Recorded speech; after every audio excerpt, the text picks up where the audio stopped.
भाई स्वागत है, स्वागत है भाई स्वागत है।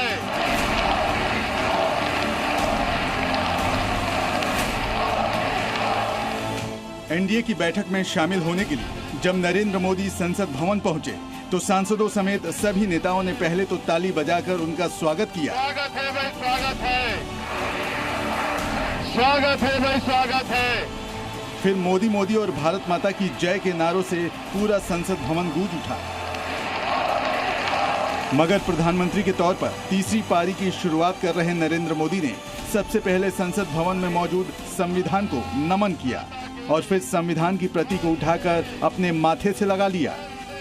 ये तस्वीर बेहद खास कही जा सकती है क्योंकि चुनाव प्रचार के दौरान विपक्ष की तरफ से बार बार ये बात कही गई कि बीजेपी सरकार में आई तो संविधान बदल देगी। भारत माता की। साथ ही राहुल गांधी कई मौके पर संविधान की प्रतिलिपि हाथ में लेकर पीएम मोदी पर ये आरोप लगा चुके हैं। मगर चुनाव नतीजों के बाद पहली बार संसद पहुंचते ही पीएम मोदी ने संविधान के प्रति अपना सम्मान दिखाकर विरोधियों का मुंह बंद कर दिया है।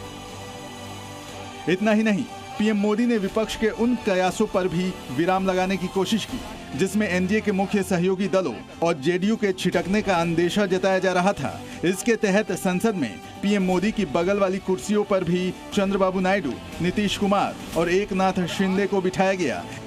इस दौरान मोदी, नायडू और नीतीश के बीच बेहद गर्मजोशी भरी बातचीत होती रही। तीनों नेता हंसते मुस्कुराते हुए एक दूसरे से बात करते दिखे। इस बीच जब बीजेपी के वरिष्ठ नेता राजनाथ सिंह ने लोकसभा में एनडीए के नेता के रूप में नरेंद्र मोदी के नाम का प्रस्ताव रखा तो एक बार फिर से पूरे सेंट्रल हॉल में तालियों की गड़गड़ाहट गूंजने लगी। लोकसभा के नेता के रूप में माननीय नरेंद्र मोदी जी के नाम का प्रस्ताव करता हूं।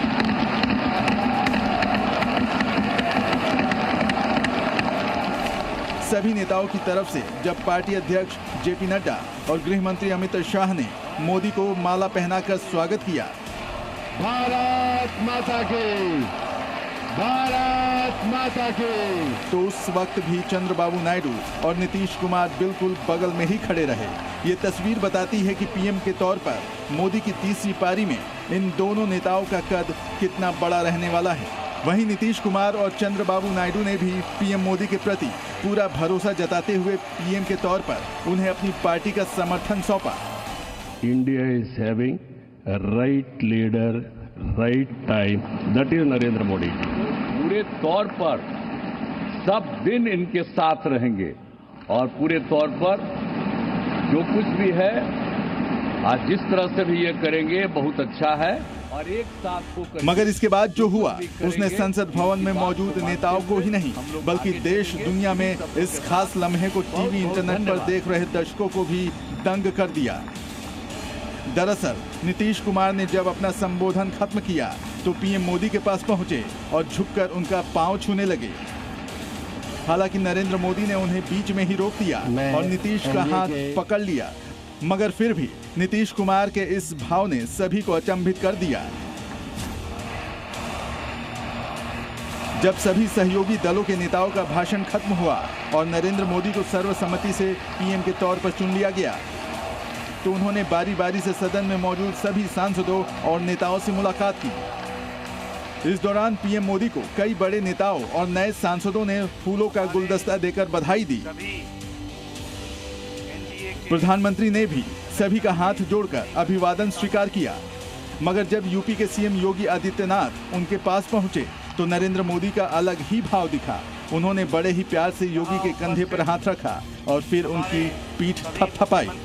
इन तस्वीरों के भी अलग मायने निकाले जा रहे हैं क्योंकि यूपी चुनाव में बीजेपी को हुए नुकसान के बाद ये कहा जाने लगा था कि पीएम मोदी कहीं न कहीं सीएम योगी से नाराज होंगे। मगर मोदी ने उनकी पीठ थपथपाकर ये साफ कर दिया कि योगी अभी भी यूपी के लिए उपयोगी हैं। ब्यूरो रिपोर्ट, जी मीडिया। पीएम मोदी ने संसदीय दल का नेता चुने जाने के बाद संबोधन भाषण में कई बड़ी बातें की। पीएम मोदी ने करीब 1.5 घंटे का लंबा भाषण दिया। पीएम मोदी ने इस दौरान एनडीए की खासियत तो गिनाई, विपक्ष पर करारा प्रहार भी किया। आपको बताते हैं कि संसद में पीएम मोदी की वो बड़ी बातें कौन कौन सी थी, आपको दिखाते हैं बिंदुवार। विरोधी बताएं ईवीएम जिंदा है या फिर मर गया। यह प्रधानमंत्री नरेंद्र मोदी ने कहा। एक तरीके से तंज भी किया। विपक्ष ने देश की आम जनता को गुमराह किया है, झूठ बोला है। 10 साल के बाद भी कांग्रेस 100 का आंकड़ा नहीं छू पाई। हमने कहा कि 3 चुनाव हो गए, 100 के आंकड़े तक आप नहीं पहुंच पाए। यूपीए गठबंधन का नाम बदला, मगर पहचान अभी भी वही है। ये एनडीए की महाविजय है। हम ना हारे थे और ना ही हम हारे हैं। एनडीए मतलब है गुड गवर्नेंस। जहां भी एनडीए की सरकार है वहां गुड गवर्नेंस है। ये ऑर्गेनिक अलायंस है। ऑर्गेनिक, इस शब्द का इस्तेमाल 3 बार किया उन्होंने। विपक्ष पहले डूब रहा था, अब गर्त में जा रहा है। विपक्ष पर निशाना साधा है पीएम। एनडीए देश के विकास का नया अध्याय लिखेगी, ये कहा पीएम ने अपने भाषण में। देश को आज सिर्फ और सिर्फ एनडीए पर ही भरोसा है। लोगों ने इंडिया गठबंधन को नकार दिया है। इसके अलावा उन्होंने कहा कि जनता हमारी प्राथमिकता है और हमेशा रहेगी। हम जनता के लिए काम करते रहेंगे। मेरे लिए 1 लाइफ 1 मिशन मेरी भारत माता है।